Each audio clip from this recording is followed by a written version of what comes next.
SSC ક્લાસીસના Rajput આયુષના સૌ વિદ્યાર્થી મિત્રોને નમસ્કાર. મિત્રો, આજે આપણે સેકન્ડ પાર્ટ લઈને આવ્યા છે એમકોમ સેમ 4 એફએમ વિષયનો. બરાબર, ચાલો એમાં આપણે સંયોજનની વાત થોડીક કરેલી હતી અને એના માટેના થોડાક બે ત્રણ એક સવાલ પણ જોયેલા હતા. હવે આમાં બીજા થોડાક સવાલ છે જે તમારે કોઈ પણ એક્ઝામમાં પૂછાયેલા નથી છેલ્લા 3-4 વર્ષમાં, એટલે અહીંયા એડ કરેલા નથી. બરાબર, તે સિવાયના જે બધા પૂછાયેલા છે તે જ બધા ચલાવતો છે. ચાલો આગળ વધીએ ફટાફટ, ટાઈમ બગાડ્યા વગર. અને હા, તમારો રિસ્પોન્સ થોડોક ઓછો મળતો છે. આ જી પર થોડો ચાવો થયેલો છે એટલે બોલવામાં થોડી તકલીફ છે. ને જો રિસ્પોન્સ તમારો ઓછો છે એના કારણે મને વધારે વિડીયો બનાવવાનું પેલું નથી, એટલે કે જેટલા બનશે તેટલા બનાવીશ, કેમ કે અત્યારે એટલો ટાઈમ નથી મળતો મારે ક્લાસમાંથી. બરાબર, મતલબ ચાલો આપણે બતાવીએ આગળ, પછી બીજી વાત કરીએ લાસ્ટમાં. ચાલો, સંયોજન, સમાવેશ, ખરીદી અને ટેકઓવર, એના લાભ અને ગેરલાભ. બરાબર, તમારા જુલાઈ 2021 ની અંદર 7 માર્ક્સની અંદર પૂછાયેલા સંયોજન, સમાવેશ, ખરીદી અને ટેકઓવર, આ બધા માટેના જો લાભો અને ગેરલાભ પૂછાય ને તો એક જ જવાબ તમારે લખવાનો છે. બરાબર, સંયોજન, સમાવેશ, ખરીદી અને ટેકઓવર, આ ચાર માટેના લાભ કે ગેરલાભ પૂછાય તો ચારે ચાર માટેના સેમ આન્સર છે. બરાબર, બીજા કોઈ અલગથી આન્સર યાદ કરવાના નથી. જેમાં આ જે લાભો છે એ લાભો તમારા ડાયરેક્ટ જ છે, મતલબ કે એક એરો આપીને આપેલા છે અને એકદમ નોર્મલ ને સાદા સિમ્પલ છે, જે તમે એક વખત વાંચે ને તો પણ ખબર પડી જાય તે વાત છે. બરાબર, એટલે એ અહીંયા મેં લખ્યા નથી. આગળ વધીએ આપણે ગેરલાભો તરફ. હવે ગેરલાભોમાં તમારે નેગેટિવ વસ્તુ, બીજી વસ્તુ લાભો લખે ને તમને એક્ઝામમાં મહત્વ પૂછાઈ જાય, અગત્યતા પૂછાઈ જાય અથવા તો સાનુકૂળ પરિણામો પૂછાઈ જાય તો બધામાં એક જ જવાબ આવે. પાછું તમને છે ને જેવું ચોપડીમાં હોય, છાપેલું હોય તેવો તમને જવાબ ને સવાલ બધું જોઈતું હોય, એવું શક્ય નથી, કેમ કે તમે હવે એમકોમ વાંચો. બરાબર, એટલે ધ્યાન રાખજો કે કોઈ બુકમાં આન્સર નહીં હોય ને તે છતાં તમે આને એડજસ્ટ કરીને બીજા જવાબમાં લખી શકે એક્ઝામની અંદર પણ. બરાબર, એટલે આ જે છે લાભો હું ચલાવતો નથી કારણ કે બહુ ઇઝી છે, એક જ વખત વાંચશો એટલે આવડી જશે. આપણે જઈએ ગેરલાભો તરફ. બરાબર, જુલાઈ એક જ વખત પૂછાયેલો છે, જુલાઈ 2021 ની અંદર 7 માર્ક્સમાં, જેમાં લાભો અને ગેરલાભો બંને લખવાના હતા. હવે આની વાત કરીએ. મુદ્દાવાળો સવાલ છે, પૂછાયેલો હોય તો આપણે એને કીઝ દ્વારા યાદ રાખવાનો ટ્રાય કરવાનો. ચાલો હવે એનામાં અંદર પહેલા સ્ટોરીની વાત કરીએ.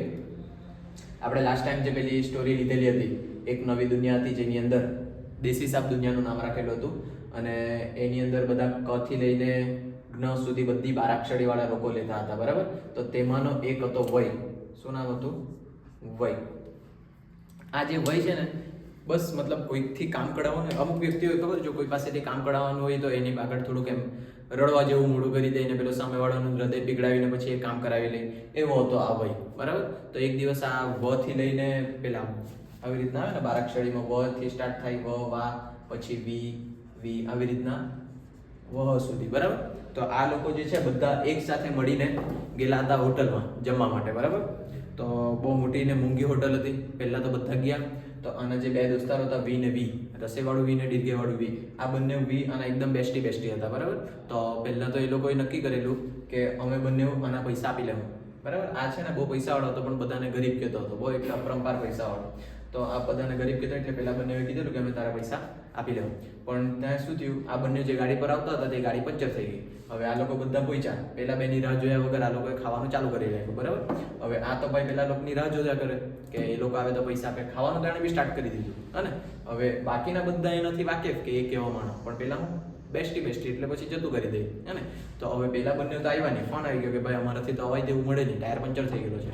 તો હવે જ્યારે બિલ આપવાની વારી આવી તો બધાએ ભાગ પાડ્યા કે ભાઈ આટલા ભાઈ બધાના ભાગે આવતા છે. તો ભાઈ રડવાનું ચાલુ કરી લાગ્યું, ભાઈ મારા પર તો પૈસા નહીં મળે ને મેં કાંથી આપવાના પૈસા, તમને તો ખબર મારી ખરાબ પરિસ્થિતિ ને, આ મેં શર્ટ પહેરીને આવ્યો છે ને પપ્પા મારા એમ જ છે, મેં જવા તો પપ્પા શર્ટ પહેરીને બહાર નીકળે, મારા બંને વચ્ચે એક જ શર્ટ છે, આવી રીતના બધું જાણ રડવા લાગ્યું. બરાબર, તો હવે આ લોકોને બધાને ખબર છે કે ભાઈ એના તો મોટા આંસુ છે, પેલા હિન્દીમાં કંઈ ખબર ઇસકે તો મોટે આંસુ હે.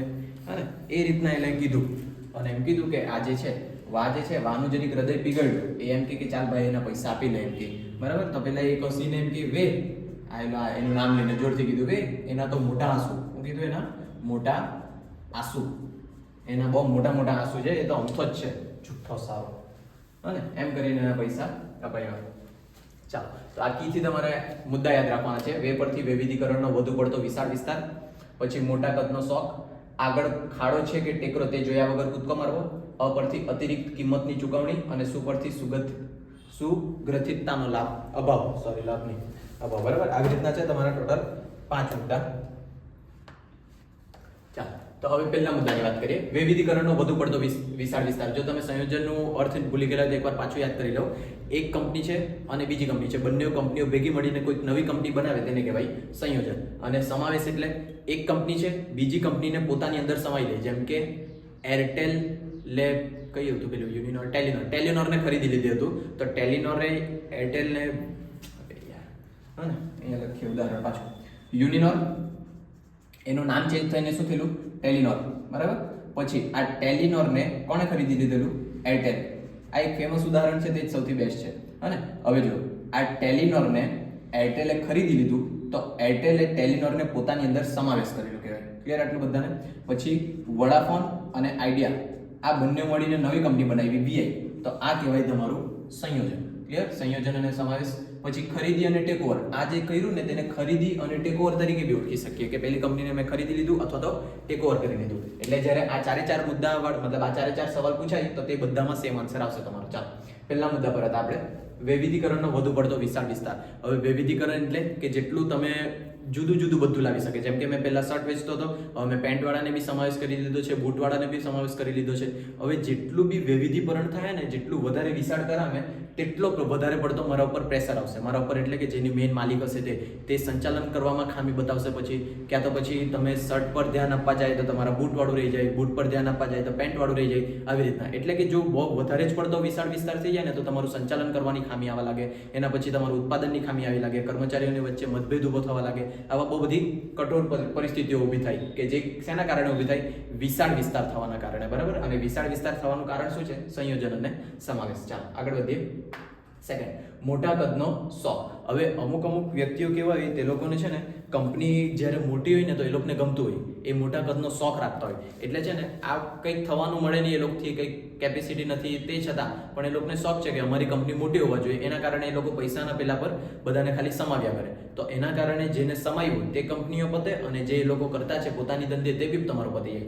એટલે કે અમુક લોકો જે ખાલી છે ને ફક્ત એ લોકોને કંઈ આવડતું નથી, ભલે આવડતું બી હોય તો બી અમુકને શોખ હોય કે અમારી કંપની મોટી રહેવા જોઈએ, બરાબર. એ મોટા કદના શોખના કારણે બી તમારા અમુક વ્યક્તિઓ સંયોજન અને સમાવેશ કરતા હોય. અને જે ખોટું છે, જો વાસ્તવમાં તમારું કોઈ બેનિફિટ થતું હોય તો કરતા છે તો બરાબર, પણ જો તમે ખાલી આ શોખના કારણે કરે તો એ પછી તમારો નેગેટિવ પોઈન્ટ આવી જાય, એટલે ગેરલાભોની અંદર છે. પછી ચાલો આગળ, ખાડો છે કે ટેકરો તે જોયા વગર કૂદકો મારવા. ધારો કે મેં એક ઉદાહરણ આપેલું, મારું આયુષ કંપની છે, આયુષ લિમિટેડ, અને સામેવાળો જે શુભમ લિમિટેડ છે. હવે જે શુભમ લિમિટેડ છે તે વેચવા માટે તૈયાર છે. હવે વેચવા માટે તૈયાર છે ને મેં ખરીદવા માટે તૈયાર છે. તો મેં બધું ચેક કર્યું, એનું નાણાકીય પત્રક એટલે કે જેમ કે નફા નુકસાન પત્રક ચેક કર્યું, એનું પાકું સર્વે ચેક કર્યું, કંપની પર વિઝિટ કર્યું, એના દેવા ને એવા ચેક કર્યા, એ બધી વસ્તુ ચેક કર્યું ને મને લાગ્યું કે એ બધું ઓકે છે. અને એનામાં બુદ્ધિ નહીં મળે, એને ચલાવતા નથી આવડતું, હું જો લેવા તો બરાબર વ્યવસ્થિત ચલાવી લેવા, એવું મેં પોતાના મનમાં મનસા બાંધું. કેવી રીતના બાંધી? એના નફા નુકસાનના પત્રક જોઈને, પાકા સર્વે અને એ બધું જોઈને મેં વિચારી લીધું કે ચાલ આ બેસ્ટ છે. એમ કરીને મેં કંપની ખરીદી લીધી. અને પાછળ જતાં મને ખબર પડી કે આ તો એણે નફા નુકસાન ખાતામાં ગોટાળા કરેલા, પાકા સર્વેમાં ગોટાળા કરેલા હતા. જે મેં કંપની વિઝિટ કરવા ગયેલો એ તો એની કંપની જ નહીં હતી. મતલબ આવી બધી વસ્તુઓ થઈ શકે. તો આ જે છે તે તમારો આગળ શું છે, ખાડો કે ટેકરો, આ વસ્તુ ખબર પડે એ લોકોએ કયા મોટિવથી મૂકેલું છે. જ્યારે તમે ખરીદતા હોય, ખરીદતી વખતે તમને ખબર નથી કે વાસ્તવિકતા શું છે, એના કારણે આગળ ખાડો છે કે ટેકરો તે જોયા વગર જો તમે કૂદકો મારશો એટલે તમારું પૂરું, હા ને. એટલે કેટલું ઊંડો કૂવો છે તે ખબર નહીં હોય તમને. એ મન સાથે અહીંયા આવો વાક્ય મૂકેલું છે કે આગળ ખાડો છે કે ટેકરો તે જોયા વગર કૂદકો મારો. એટલે કે તમારો ધંધો જેવો બહારથી દેખાતો છે તેવો જ વાસ્તવમાં છે બી કે નહીં, બરાબર. એ જોયા વગર જો તમે કૂદકો મારશો તો તમારું આમાં ગેરલાભ થવાની પૂરેપૂરી શક્યતા છે. પછી આગળ, અતિરિક્ત કિંમતની ચૂકવણી. હવે જો તમને નહીં ખબર હોય ને તો ઘણી વખત આજે કોઈ કંપની વેચવાનું હોય ને, સારામાં સારી એવી કંપની વેચાતી હોય તો એની બોલી બોલાય, એટલે કે શું કહેવાય એને, ઓક્શન, હા ને. ઓક્શનને બીજું કંઈક નામ કહેવાતું હોય, હરાજી, આવી રીતના. તો મતલબ હવે ધારો કે અહીંયા કંપની વેચાતી છે, અહીંયા બીજા બહુ બધા માલિકો બેસેલા હોય બીજી કંપનીના, અને લોકો ખરીદવા આવેલા હોય. હવે એ ખરીદવા આવેલા પહેલાં એ કિંમત નક્કી કરી કે ભાઈ મારી કંપનીમાં 50 લાખ કિંમત જોઈએ. હવે એકાદને ગમી હોય કંપનીને એ લેવાનો હોય ને એનો એકાદ દુશ્મન પાર્ટી ત્યાં બેહેલો હોય તો પેલો 50 લાખ એમ કે, તો પેલો 60 લાખ કે, પેલો 65 લાખ કે, 55 લાખ ને એમ રીતના મતલબ બોલી વધતી જાય. અને જે વાસ્તવિકતામાં એની કિંમત હોય 50 લાખ, તેની જગ્યા તો ક્યાં ને ક્યાં કરોડો ચૂકવાઈ જાય. એટલે જે વેલ્યુ છે કંપનીની તે વેલ્યુ કરતાં વધારે ચૂકવણી બી થઈ જાય, એટલે કહેવાય અતિરિક્ત કિંમતની ચૂકવણી આ સંયોજન અને સમાવેશ વખતે. અને લાસ્ટ છે સુગ્રથિતતાનો અભાવ. સુગ્રથિતતા એટલે કે સુમેળ બાંધવાનો, એકબીજા મતલબ સાથે મળીને કામ કરવાનું. હવે મારી કંપની છે, મેં બીજી શુભમની કંપની લીધી. હવે આ બંને બધાની મેન્ટાલિટી અલગ હશે. મારા સંચાલકની મેન્ટાલિટી અલગ, શુભમના સંચાલકની મેન્ટાલિટી અલગ, એની અંદર જે બધા મેનેજર હતા, ખરીદ વિભાગના મેનેજર, વેચાણ વિભાગના મેનેજર, ઉત્પાદન વિભાગના, હિસાબ વિભાગના, આ બધા મેનેજરની બધાની પોતપોતાની બુદ્ધિ અલગ અલગ હશે, બરાબર. હવે જ્યારે આ લોકો ભેગા થશે તો પેલો એમ કહેશે નહીં મારી વસ્તુ સાચી છે, પેલો એમ કહેશે મારી વસ્તુ સાચી છે. હવે એ બધા માની લો કે કોઈ એક મેઇન પોઈન્ટ પર આવ્યા અટાઈ કે હા ચાલો આટલા પર આપણે માન રાખીએ અને બધા વ્યવસ્થિત કામ કરીએ. એ લોકોનું માન સચવાઈ જાય પછી નીચે કર્મચારીઓની વાત આવે તો કર્મચારીઓ એમ કે અમે તો પહેલા આવી રીતના કામ કરતા, અમે નવા એકમની અંદર આવી રીતના કેવી રીતના કામ કરીએ. મતલબ ઇન શોર્ટ મેં એવું કહેવા માંગુ કે જ્યારે બે કંપનીઓ ભેગી થાય તો એ લોકોની જે જુદી જુદી મેન્ટાલિટી હોય ને તેની અંદર સુમેળ બેસાડવાનું થોડુંક મુશ્કેલ પડી જાય. એટલે અહીંયા એક મુદ્દો છે સુગ્રથિતતાનો અભાવ. હવે આ જે બધા નેગેટિવ પોઈન્ટ છે, જરૂરી નથી દર વખતે નેગેટિવ પોઈન્ટ કામ લાગે જ, એના માટે જ છે આ લાભો મેં ચલાવ્યો નથી કેમ કે રિસ્પોન્સ એટલો બધો કંઈ ખાસ નથી, એટલે જે પેપરમાં પૂછાયેલા છે ને તે જ હું બતાવી દઉં તમારા, બરાબર. કેમ કે અત્યારે ફ્રી છે એટલે, બાકી અત્યારે 30 તારીખે બધા 12મા અને 11માના પેપર પતવાના છે, તે પછીથી તો ટાઈમ મળશે નહીં. હા ને 2 મિનિટ આવ્યો હું.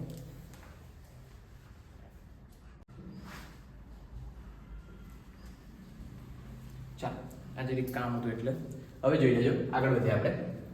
આગળનો નેક્સ્ટ સવાલ છે અમૈત્રીપૂર્ણ ટેકઓવર સામે સંરક્ષણ માટેના પગલાં.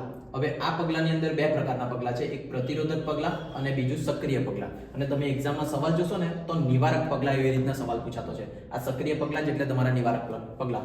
હવે એ 3 વખત પૂછાયેલો છે, એપ્રિલ 23માં, જુલાઈ 23માં અને માર્ચ 24માં. બધામાં 7-7 માર્ક્સનો પૂછાયેલો, ખાલી આટલું. હા ને આ નિવારક અથવા તો સક્રિય પગલાં. તો પહેલા આની વાત કરીએ, અમૈત્રીપૂર્ણ ટેકઓવર. હવે આગળ જે આપણે થોડા સવાલ જોયા ને જેની અંદર તમારા એક્ઝામમાં પૂછાતા નથી તેની અંદર હતું આ અમૈત્રીપૂર્ણ ટેકઓવર. ટેકઓવર એટલે બીજાની કંપની ખરીદી લેવાની તે. હવે બીજાની કંપની ખરીદી લે ને તો એના એટલે કે ટેકઓવરના બે પ્રકાર છે, એક મૈત્રીપૂર્ણ ટેકઓવર અને બીજું અમૈત્રીપૂર્ણ ટેકઓવર. મૈત્રીપૂર્ણ ટેકઓવર વિડીયો ચાલુ કર્યો. ચાલો મૈત્રીપૂર્ણ ટેકઓવર એટલે હવે માની લો કે મારે સામેવાળાની કંપની ખરીદવાની છે, મેં એના સામે પ્રસ્તાવ મૂકા કે ભાઈ મને તારી કંપની ખરીદવાની છે, તું તારો ભાવ બોલ, અને પેલો ભાવ કહેશે મેં પૈસા આપવાને ખરીદી લેવા. આ મૈત્રીપૂર્ણ. મેં એને પ્રસ્તાવ મૂક્યો, પહેલા એ પ્રસ્તાવનો સ્વીકાર કર્યો અને મેં ખરીદી લીધી કંપની. આ મૈત્રીપૂર્ણ ટેકઓવર. પછી બીજી રીતના જો બીજી કન્ડિશનમાં મેં એની સામે પ્રસ્તાવ મૂક્યો, એ ભાઈએ ના પાડી અને મેં કોઈ બીજી રીતના આડકતરી રીતના, લીગલ હા પણ ઇલીગલ નહીં, લીગલ રીતના આડકતરી રીતના પેલાની કંપની ખરીદી લીધી, બરાબર. કોર્ટના સહારાથી કે કઈ બીજા સહારાથી, એ બધાની વાત અહીંયા આપણે કરશું એટલે. અને તો એ બધી કન્ડિશનથી મેં ખરીદી લીધું તો એને કહેવાય અમૈત્રીપૂર્ણ. જો ઇનશોર્ટ ટૂંકામાં ટૂંકું કેમ ને તો જે વેચનાર કંપની છે ને એ વેચનાર કંપનીની ઈચ્છાથી મેં ખરીદું તો તેને કહેવાય મૈત્રીપૂર્ણ, અને જો વેચનાર કંપનીની ઈચ્છા વિરુદ્ધ ખરીદું તો અમૈત્રીપૂર્ણ ટેકઓવર, બરાબર. તો હવે જેની ઈચ્છા વિરુદ્ધ તમે ખરીદવાની વાત કરતા છે તેના ટેકઓવર સામેના સંરક્ષણના પગલાં, એટલે કે જેની ખરીદવાના છે ને આપણે કંપની, તો તે કેવી રીતના બચી શકે કે મારી કંપની એ લોકો અમૈત્રીપૂર્ણ રીતે ખરીદી નહીં શકે, ટેકઓવર નહીં કરી શકે, તેના માટેના પગલાં છે. ક્લિયર થાય સવાલ? તો એના માટેના બે પ્રકારના પગલાં છે, એક પ્રતિરોધક પગલાં અને બીજા છે નિવારક અથવા સક્રિય પગલાં. આ પ્રતિરોધક પગલાં એટલે એવા પગલાં કે જે ટાઈમે છે ને સામેવાળી પાર્ટી જે છે તે બહુ મોટી પહોંચેલી નોટ છે, મતલબ કે અદાણી અંબાણી જેવી છે, રિલાયન્સ કંપની, બરાબર. આ લોકો જે છે થોડા એટલા ઊંચા સુધી પોસ્ટ સુધી પહોંચેલા છે, એટલા પૈસાના તવંગર કહેવાય કે શું કહેવાય, રીચ ને મતલબ એક કંઈ કહેવાતું હશે, તો એટલા પૈસાવાળા છે કે જે સામેવાળી કંપની છે એ ગમે તેમ અટકી જ નહીં શકે. તો એવા ટાઈમે તમારે કયા પગલાં લેવાના તેને કહેવાય પ્રતિરોધક પગલાં. ક્લિયર ખબર પડે? જેમાં તમારું બચવું શક્ય જ નથી, મતલબ કે તમારા પાસે કોઈ રસ્તો જ નહીં બચે, તો તેવા ટાઈમે તમારે આ પગલાં લેવાના પ્રતિરોધક. અને બીજી કંઈક નોર્મલ કન્ડિશનમાં તમારે આવા નિવારક અથવા તો સક્રિય પગલાં લેવાના રહે, બરાબર. તો સૌથી પહેલા એના કીની વાત કરી લે સ્ટોરી સાથે. તો હવે કક્કાની દુનિયા તો પૈથી બીજી જગ્યાએ જાય આપણે. એક વ્યક્તિ હતો હરિ, બરાબર. બીજી પેન લઈએ આપણે સુંદર. ચાલો એક વ્યક્તિ હતો જેનું નામ હરિ. આ તો દેખાય એવો નહીં, બરાબર. એક વ્યક્તિ હતો હરિ જે હતો મોચી, એટલે કે તમે જે ભવિષ્યમાં કામ કરવાના છે ને, મોચી બને તમે ચાની લારી ખોલે, પાનનો ગલ્લો ખોલે, બધું મતલબ ઇનશોર્ટ તમે જ છે, તમારું જ ભવિષ્ય છે એવું જોઈ લેજો. હવે આ હરિ જે છે તે મોચી હતો અને 3 દોસ્તાર શ્વેત, શ્લોક, અંશ, રાકેશ, બરાબર. 4 દોસ્તાર કરીએ કે 5 દોસ્તાર કરી દે, ચાલો. શ્વેત, શ્લોક, અંશ, રાકેશ અને કેટલા દોસ્તાર કરું બોલો તો? બસ 3, આટલા દોસ્તાર કરીએ. અને એક બીજો અલગથી આવેલો હતો રમેશ, આ જે છે આ 4 દોસ્તાર હતા અને આ એકલો જ આવેલો હતો. હવે જે આ 4 એ 4 છે, આ 4 એ 4 ની પહેલા સ્પેશિયાલિટીની વાત કરીએ. આ જે છે ને બધા મતલબ આ જે 3 હતા એ 3 ગમે ત્યારે આ શ્વેતની મજાક જ ઉડાવ્યા કરતા. બરાબર ને, ખબર એક જણે હોય જેની હંમેશા ખીલ્લી ઉડાવ્યા કરતા હોય. પછી આ જે શ્લોક છે, શ્લોક હંમેશા ગુજરાતીમાં વાત કરતો, અંશ હંમેશા હિન્દીમાં વાત કરતો અને રાકેશ થોડો મોટાઈ મારતો એટલે ઇંગ્લિશમાં વાત કરતો. ક્લિયર થાય? એટલે બધાને આવી રીતના 3 ભાષામાં વાત કરતા. સ્ટોરી છે ખીચાવાળી, 2-5 મિનિટ લાગે પણ પછી યાદ કરવાનું બહુ ઈઝી થઈ જાય તમારા માટે. હા ને, પાછું જોજો. આ હરિમોચી છે, 4 દોસ્તારમાં શ્વેત, શ્લોક, અંશ ને રાકેશ. બરાબર. શ્વેત હંમેશા મજાકને પાત્ર બનતો, શ્લોક ગુજરાતીમાં બોલતો, અંશ હિન્દીમાં બોલતો અને રાકેશ ઇંગ્લિશમાં બોલતો અને પેલો રમેશભાઈ ઓમથો જ આવેલો હતો. મતલબ કે આની દુકાને આવેલો, કસ્ટમર આવ્યા કરે. આ ટોટલ 5 જણ અહીંયા કસ્ટમર તરીકે આવેલા હતા. હવે આ લોકો જે લેંગ્વેજના હતા, આ લોકોની લિપિ હતી એ મતલબ ભાષા કઈ કડવી હતી. આ બધા છે ને કાન કે નાક ને એવું બોલે ને એ લોકો બધાને મિલકત કરતા, મૂડી કરતા. આ જે છે ને કાન, નાક, આંખ એ બધાને મૂડી કરતા. એટલે ધારો કે મારે કેવી હોય ને તો તારી આંખ તો તારી મૂડી આંખ કહેતા. શું કહેતા? મૂડી આંખ. તારા કાન તો તારા મૂડી કાન કહેતા. તારી નાક તો તારા મૂડી નાક કહેતા. અને એટલે કંઈક બી વસ્તુ જો શરીરનો કોઈ ભાગ કહેવાનો ને તો આગળ પહેલા શું કહેતા? મૂડી એવું લગાડતા. આવા હતા, મતલબ થોડાક વ્યવસ્થિત હતા આ લોકો, સંસ્કારી હતા. તમારા જેવા નિર્લજ્જ ને દુષ્પાપીને એવા નહીં હતા. બરાબર. તો ચાલો, આ હરી પાસે આ બધા મૂચી ગયા કરું, આ બધા પોતાનું કંઈક કામ કરાવવા ગયેલા હશે. તો આ રમેશ આવ્યો, પહેલા રમેશ હરીને એમ કે ભાઈ મારા આ ચપ્પલની સોલ નીકળી ગયેલી છે. હા ને, આ બી હિન્દીમાં બોલતો હતો, ભાઈ મેરે ये चप्पल की सोल निकल गई है, मुझे सोल दे दो એમ કરીને. પેલું સોલ આવે ને નીચે, જે તમારી ઘસાઈ જાય, જેમ તમારી બુદ્ધિ ઘસાઈ ગયેલી છે તે રીતના. હા ને, તો આ રમેશ એવું કહેતો હતો કે ભાઈ મેરી ये सोल घिस गई है, मुझे वो सोल दे दो. અને એટલે આ 4 પહોંચ્યા. આ 4 મસ્તી મજાકમાં લાગેલા. તો હરીને પાછું આ લોકોનું મસ્તી મજાક ગમ્યા કરે એટલે અહીંયા સાંભળ્યા કરે. રમેશનું તો સાંભળ્યા જ નહીં કરે. બરાબર. અને આ જે હરી હતો ને, હરીના કાન એકદમ ગંદા, નરના દેખા ને એકદમ બહુ ગંદા દેખાતા હતા. મતલબ કે કંઈક થયેલું હશે ને, નાનપણથી બીમારીના આવી રીતના નલ્લા હતા. મારા તો ચોખ્ખા છે ને સુંદર છે. હા ને, તો આ જે છે હરીના કાન જે ખરાબ હતા. તો હવે આ શ્વેતનું મજાક ઉડાવવા માટે આ લોકો પાસે એક પોઈન્ટ મળી ગયો. બરાબર. તો આ જે છે અંશ પહેલા એમ કે શ્વેતભાઈ તેરે તો હરી જૈસે મૂડી કાન એમ કે. અને કાન બોલવા પહેલા શું કીધું એને? મૂડી. કોણે કીધું? અંશે. કેમ કે હિન્દીમાં બોલતો, એને પહેલા સ્ટાર્ટ કર્યું શ્વેત તેરે તો હરી જૈસે મૂડી કાન. શું કીધું? શ્વેત તેરે તો હરી જૈસે મૂડી કાન. અહીંયા જોજો કીમાં, શ્વેત હરી જૈસે મૂડી કાન. ક્લિયર? ખબર પડે આટલું? હા ને, જોજો શ્વેતને શું કીધું? અંશે હિન્દીમાં બોલીને શ્વેત હરી જશે મૂડી કાને તેરે તો. હા ને, આવું કીધું એટલે પેલો ગુજરાતી વાળો બોલ્યો. અને એને તો જોવાની નવાઈ થઈ, એ થોડો પાછળ બોલ્યો હતો. તો એ કે વળતો શ્વેત વળતો જોગ. હે ને, પાછળ વળતો જોગ. શું કીધું એને? વળતો શ્વેત. શું કીધું? વળતો શ્વેત. હવે પેલો વળ્યો તો રાકેશ જ જોઈએ. છી કેટલું ગંદુ હતું એમ. બોલ્યો નહીં, મનમાં વિચાર્યું કેટલું ગંદુ છે. ઇંગ્લિશમાં લીવ એટલે કે પોતાની આંખની સામેથી જા. શું કીધું એને? લીવ. આ તમારી કી છે. જોજો પાછું, શ્વેત હરી જશે મૂડી કાન, વળતો શ્વેત, લીવ. અને આ તમારી એક કી. હવે આ લોકોની વાતમાં હરી લાગેલો છે કે પેલો એન્જોય કર્યા કરે અને રમેશ ગરમ થયા કરે. રમેશ ગરમ થઈને એકદમ એ સોલ લખાવા આવેલો, એકદમ જોરથી ગરમ થઈને કહ્યા કરે કે મુજે સોલ ચાહીએ. શું કીધું? મુજે સોલ ચાહીએ નહીં મળે તમારું કીની અંદર. મુજે સોલ, આ તમારી કી છે. હવે અંદરના મુદ્દાઓની વાત કરીએ. હવે આપણે જોતા શું છે? અમાઇત્રીપૂર્ણ ટેકઓવર રોકવી કેવી રીતના શક્ય છે, જેમાં આપણે પ્રતિરોધક પગલાં જોવાના છે. પ્રતિરોધક પગલાંની અંદર એવા પગલાં આવશે કે સામેવાળી પાર્ટી બહુ પૈસાવાળી છે અને તમારા પાસે એ લોકોને રોકી શકવા માટે કોઈ ઓપ્શન જ નથી.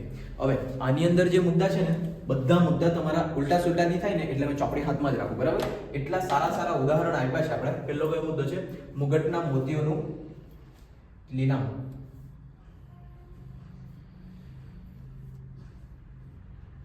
ચાલો આ જો મેં કહેવા ને તો ઉલટું સીધું નહીં થઈ જાય. બધી વસ્તુ ખબર છે પણ ઉપર નીચે જો મારે ધારો કે જે મુગટવાળામાં કહેવાનું હોય તે ઝેરીવાળામાં કહી દેવા તો તે તમારું ખોટું પડી જાય. એટલે આ મુગટના મોતીઓનું લીલામ એટલે કે તમારું શું કહેવાય એને, એક સારો વર્ડ નથી આવતો. ચાલો ને અર્થ સમજો એટલે લીલામનો અર્થ બી ખબર પડી જશે. હવે માની લો કે પેલી સામેવાળી પાર્ટી જે છે તમારી કંપની ખરીદવાની આખું પાકું જ થઈ ગયું છે. બરાબર. તો તે ટાઈમે મેં એવી યુક્તિ બનાવું કે મેં મારાથી પહેલાથી જ કરાર કરી દેમ કે જો મારી કંપનીનું ટેકઓવર થયું તો જે મારી મિલકત છે એ મિલકતની જેટલી વેલ્યુ છે ને તેના કરતાં એ સસ્તી કિંમતે વેચી શકાશે. ક્લિયર આટલું? આને કહેવાય મુગટના મોતીઓનું નીલામ. હવે મુગટના મોતીઓ તમારી મિલકત છે ને એ મુગટના મોતી જ સમાન છે. એટલે કે જે મુગટ છે, મુગટની અંદર જે મોતી હોય ને તમારા કંપનીની મિલકત જે છે તે તમારા એ મોતી સમાન કહેવાય તમારી મિલકતો ધંધા માટે, અને તેનું લીલામ કરી દેવાનું એટલે કે સસ્તામાં કાઢી દેવું. આવું અર્થઘટન નીકળે. આ અર્થને સાથે રાખીને ચાલજો હો ને. એટલે મુદ્દા એકદમ નહીં થઈ જાય એટલે મેં વારંવાર જોઈને તમને બધું એક એક પોઈન્ટ કહેવા. ચાલો, મુગટના મોતીઓની લીલામ. મુગટના મોતી એટલે તમારા ધંધાની મિલકતો. જો ટેક ઓવર તમારું કન્ફર્મ થવાનું છે તો ટેક ઓવર થવા પહેલા જ તમે કરાર કરી દો કે આ જે મારી મિલકતો છે, મુગટના મોતીઓ છે, આ બધા જો ટેક ઓવર થયું તો જેટલી કિંમત છે તેના કરતાં ઓછી કિંમતે, સસ્તી કિંમતે વેચાઈ જશે. એને કહેવાય મુગટના મોતીઓની લીલામ. ક્લિયર? પહેલો મુદ્દો. આગળ વધીએ. ઝેરી ગોળીઓ તૈયાર કરવી. એની અંદર બી કંઈક નોર્મલ જ છે. ચાલો, હવે ઝેરી ગોળીઓ તૈયાર કરવી એનો અર્થ સમજીએ. સૌથી પહેલા જે ટેક ઓવર થવાનું છે ફિક્સ થઈ ગયેલું છે, તો અત્યારે મારા જે બજારની અંદર શેર બહાર પાડેલા છે, ટેક ઓવર થાય કેવી રીતના તેની વાત કરીએ પહેલા. આજે છે ને અમૈત્રીપૂર્ણ ટેક ઓવર, માની લો કે સામેવાળી કંપની છે ને, સામેવાળી કંપનીના મેં શેર ખરીદવાના ચાલુ કર્યા અને શેર મારા પાસે બહુમતીમાં આવે ને, બહુમતીમાં શેર જેના પાસે આવે તે કંપનીનો માલિક બની જાય, એટલું તમને ખબર જ હશે હા ને. તો જ્યારે સામેવાળી કંપની મારા શેર ખરીદવાનું ચાલુ કરી દેશે, હવે મેં પેલું આવી ગયેલું છે ને કે મારી કંપની વેચાતી છે તે, તો જો સામેવાળી કંપની મારા શેર ખરીદવાનું સ્ટાર્ટ કરી દેશે, હવે એ સ્ટાર્ટ કરશે તો મેં છે ને મારા નવા શેર બહાર પાડા. હવે એ નવા શેરમાં મેં એવી રીતના મતલબ કે શું કહેવાય એને કરાર કરા, એ નવા શેર બહાર પાડા એ એવી રીતના કરાર કરા કે જે ટેક ઓવર થઈ જશે, ટેક ઓવર પછી એ કાયદા લાગુ પડશે તમારા શેરના હા ને. ટેક ઓવર થઈ જશે એ પછી આ શેરના કાયદા લાગુ પડશે, જેમાં આ શેર પર દર મહિને 10% લેખે ડિવિડન્ડ આપવાનું. આ મેં પોતાની મરજીથી કંઈ બી નક્કી કરી શકું. ટેક ઓવર થશે પછી આ જે શેર છે એ શેર પર 50 વર્ષ સુધી દર મહિને 10% લેખે ડિવિડન્ડ જાહેર કરવામાં આવશે. ક્લિયર? ખબર પડે શું કન્ડિશન મેં મૂકી? તો હવે જો મારી સામેવાળી કંપની જે ખરીદતી છે એ જો ખરીદે તો એના માટે તો આ ઝેરની ગોળી જ કહેવાય ને. એ લેશે તો પછી એનામાં તો ખર્ચો જ થયા કરવાનો છે. ક્લિયર? એટલે આ ઝેરની ગોળીઓ તૈયાર કરવા માટેનું આ છે. ક્લિયર? ખબર પડે આટલી વસ્તુ કે મેં મારા નવા શેર બહાર પાડા અને એના માટે એવો કાયદો નક્કી કરા કે જો આ શેર ટેક ઓવર પછી જે શેર હોલ્ડરો પાસે રહેશે તેને દર મહિને 10% લેખે ડિવિડન્ડ મળશે 50 વર્ષ સુધી. આ બનાવેલું ઉદાહરણ છે, કંઈ પણ તમે બનાવીને મૂકી શકો. એટલે આ ઝેરની ગોળીઓ કોઈ સામેવાળું લેવાનું તૈયાર થશે નહીં. એના પછી સોનેરી હવાઈ છત્રી. બહુ મતલબ અળવીતરા શબ્દો છે ને એટલે બહુ પણ સારું છે. ચાલો, સોનેરી હવાઈ છત્રીઓ આની વાત કરીએ. સોનેરી હવાઈ છત્રી, છત્રી એટલે ખબર પડે બધાને, અને સોનેરી છત્રી એટલે કે સોનાની છત્રી તમારી તૈયાર કરવાની. માની લો કે મારા એકમની અંદર બધા મેનેજિંગ ડિરેક્ટર, HR ને બધા છે. હવે એ વ્યક્તિઓ માટે મેં એવું કરી દેમ કે જો ટેક ઓવર થાય મારી કંપની અને જો આ વ્યક્તિઓને કાઢી દેવામાં આવે તો જ્યાર સુધી એ લોકોની નિવૃત્તિ છે એ નિવૃત્તિ સુધીનું ડબલ પગાર એને આપવાનો, જ્યારે એ લોકોને બહાર કાઢે ત્યારે. ખબર પડે આટલી વસ્તુ?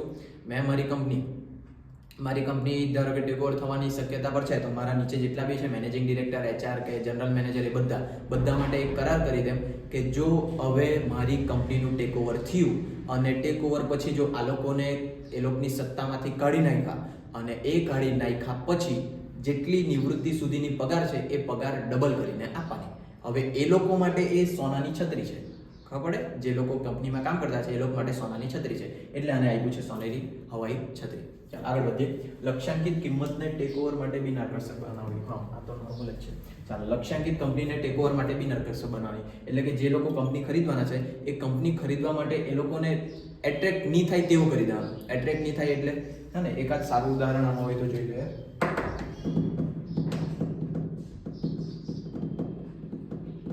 હવે એમાં તમે કંઈ બી લખી શકે કે સામેવાળી જે કંપની ખરીદવાની છે આપણી કંપનીને તેના માટે અનએટ્રેક્ટિવ બનાવવાની, કે એ લોકોને ગમે જ નહીં પહેલેથી જ. જેમ કે તમે એવા કાયદા લાવી દો કે શેર હોલ્ડરોને દર મહિને આટલા તમે ડિવિડન્ડ આપવા જ પડે, પછી એવી કોઈ પણ જોગવાઈ કરી દો કે જેના કારણે સામેવાળી પાર્ટીને તમારી કંપની ગમે નહીં, તો તે કહેવાય તમારું લક્ષ્યાંકિત કંપનીને ટેક ઓવર માટે બિન આકર્ષક બનાવવાની. એટલે કે તમારી નેગેટિવ ઇમેજ ખરીદનાર સામે ઊભી કરો કે જેના કારણે એ લોકો ખરીદવાથી આવ્યો. 1 મિનિટ 2 મિનિટ રહેજો. ચાલો, કાં અટકેલા હતા આપણે? કોઈ લાસ્ટ મુદ્દાની ડિસ્કશન કરતા હતા. લક્ષ્યાંકિત કંપનીને ટેક ઓવર માટે બિન આકર્ષક બનાવવાની લગભગ ચર્ચા કરી. હવે એમાં કેવું કે તમે સામેવાળા પાર્ટીને તમારી કંપની અનએટ્રેક્ટ બનાવી દો કે એ લોકોને ગમે જ નહીં. જેમ કે એક સારું ઉદાહરણ આપું તમને તો, હા, હવે સામેવાળી પાર્ટી એમ કહેતી છે કે હવે ટેક ઓવર કરી જ છે, ધમકી તમને મળી ગયેલી છે, તો તમે તમારા એવી જોગવાઈ બહાર પાડી દો અથવા તો એવો કરાર બહાર પાડી દો કે અમારામાંથી જેટલું દેવું છે એ બધું દેવું અમે 10 મહિનામાં પરત કરી દઈશું. આ એક અનએટ્રેક્ટિવ વસ્તુ થઈ ગઈ. પહેલા લોકો હવે ખરીદવાના થોડી, ખરીદીને તરત દેવું જ પરત કરતા થઈ જાય. ક્લિયર ખબર પડે? દેવું એટલે ડિબેન્ચર હોલ્ડરના પૈસા, બેંક લોન, આ બધી અમે પરત કરી દઈશું 10 મહિનાની અંદર. આવું કંઈ પણ તમે એવું કરો કે જેના કારણે સામેવાળીને તમારું ગમે જ નહીં આ કંપની. ચાલો હવે આગળ વધીએ. એક સારું ઉદાહરણ આપીએ ને તો તમને ખબર હોય ને તો યુટ્યુબ જ્યારે ચાલુ થયેલું, યુટ્યુબથી બધા વાકેફ છે, આ જે વિડીયો તમે જોતા છે જેના પર તે યુટ્યુબ જ્યારે શરૂઆત થયેલું ને તો જે વ્યક્તિએ સ્ટાર્ટ કરેલું ને તે વ્યક્તિએ આ પોતાનું જેટલું થોડુંક જ્યારે કંઈક બહુ ઓછી જ વસ્તુ સક્સેસ પર પહોંચેલું હતું ને ત્યારે કોઈકને વેચી દીધેલું હતું અને એ વેચવા પછી પેલા વ્યક્તિએ આને આટલું આગળ લઈ ગયેલા. તો આ જેણે વેચેલું ને તે બી બેનિફિટમાં આવી ગયેલો અને જેને ખરીદેલું તે તો અત્યારે બેનિફિટમાં છે જ. એટલે પહેલા લોકો જ વેચવાવાળાનું નુકસાન થયું એવું તો નથી, એ લોકોએ બી ઘણું મોંઘું વેચેલું હતું. અને બીજી એક વસ્તુ કહે ને તો જે મોટી મોટી કંપની હોય ને, ધારો કે મારી મોટી કંપની છે એકદમ શેની બનાવવું, કોઈ પણ એક કંપની માની લો ને કે મને ફોન બનાવતી મારી એક કંપની છે, બહુ મોટી કંપની છે. હવે કોઈક નવી કંપની ઊભી થતી હોય ફોન બનાવતી, તો મેં એને ઊભી થતાં જ દાબી મૂકું. ઊભી થતાં જ દાબી મૂકું એટલે કે જ્યારે એ નવી છે ને તે ટાઈમે જ એના પાસેથી ખરીદી લેવા. હવે એના પાસેથી તે ટાઈમે તરત જ ખરીદી લેવા તો એને તો એમ થશે કે ચાલ સારું છે, મને તો મારા પૈસા મળી જતા છે, વાત પૂરી. અને મેં મારા ભવિષ્યના જે હરીફ છે એનાથી બચી જાય. આવી રીતના બી આ કારણથી બી તમારું ટેક ઓવર કરવામાં આવે. હવે પેલો જે નવી ખુલ્લો છે તે તમારો માનસિક મનથી એકદમ પાવરફુલ અને વિચારતો હોય કે મારે આગળ વધવાનું છે, તો એવા કન્ડિશનમાં એનું અમૈત્રીપૂર્ણ ટેક ઓવર કરવામાં આવે. ક્લિયર? આટલું બધાને મતલબ એ સ્ટાર્ટિંગમાં કહેવાનું હતું પણ હવે નહીં કહેવાયું તો અત્યારે કહી દીધું. હવે આની વાત કરીએ, નિવારક અથવા તો સક્રિય પગલાં. એકદમ નોર્મલ છે, સાદું સિમ્પલ છે અને એક્ઝામમાં પૂછાતું બી છે. બરાબર? હવે અહીંયા ધ્યાન આપજો. લગભગ દેખાતું છે કે મારું મોઢું, એમ તો મારું સુંદર મોઢું છે એટલે દેખાતું જ હશે. ચાલો તો આની વાત કરીએ. નિવારક અથવા તો સક્રિય પગલાં. નિવારક અથવા તો સક્રિય પગલાંની અંદર એટલે કે જ્યારે તમને પેલું મળે, ઓકે, ધમકી મળી કે હવે ટેક ઓવર થવાનું છે, તે ધમકી મળતાની સાથે જ તમે ધમકી અથવા તો બહારથી ન્યૂઝ મળી જાય, એ ન્યૂઝ મળતાની સાથે જ્યારે તમે નક્કી કરતા છે કે અમારે ટેક ઓવર અટકાવવાનું છે, તો તે ટાઈમે તમે કયા કયા પગલાં લઈ શકે છે? સૌથી પહેલાં તે શ્વેત સામંત ઊભો કરવો. શ્વેત સામંત એટલે કે તમારી પાસે પહેલેથી છે ને અમુક મિત્રો હશે તમારા, બરાબર? નીચે દેખાયા કરું મેં, જો અમુક તમારા મિત્રો હશે, મિત્રો મતલબ કે તમે જ્યારે કંપની આટલા ટાઈમથી તમે ખોલી છે તો તમે બી થોડોક ઓળખાણ બનાવી હશે ને, તો એ જે છે તમારા કરતાં હારી પોસ્ટવાળા. જેમ કે અત્યારે વાત કરીએ, આપણા બે દેશો વચ્ચે લડાઈ થાય તો ભારત સાથે અમેરિકા આવશે, કહેવાની વાત છે ભલે, પણ ભારત સાથે અમેરિકાનો સપોર્ટ દેખાશે તો અમેરિકા જે છે તે શ્વેત સામંત કહેવાય આપણા માટે. ક્લિયર ખબર પડે? એવું જ કંપનીમાં બી થાય. એ કંપનીમાં જે મારી કંપની છે એ મારી કંપની કરતાં બી સારી કંપનીવાળા સાથે મારી ઓળખાણ રહેશે તો મેં તે લોકોને વાત કરા. હવે એ લોકોને વાત કરા તો એ લોકો આવીને મારી હેલ્પ કરશે, તેને કહેવાય શ્વેત સામંત ઊભો કરવો. ક્લિયર ખબર પડે? આટલો શ્વેત સામંત ઊભો કરવો એટલે આપણાથી સારી પોસ્ટવાળા જે આપણા મિત્રો છે તેના સાથે હળી મળીને કંઈક પ્લાન કરો, એ પ્લાનથી આપણે આ મૈત્રીપૂર્ણ ટેકઓવરથી બચી શકીએ. આવું છે તમારું કન્ડિશન. આગળ એના પછી છે હરિયાળી ધમકી. હરિયાળી ધમકી મેં ભૂલી ગયો, ગ્રીન મેલ એવું કંઈક હતું એનો મતલબ.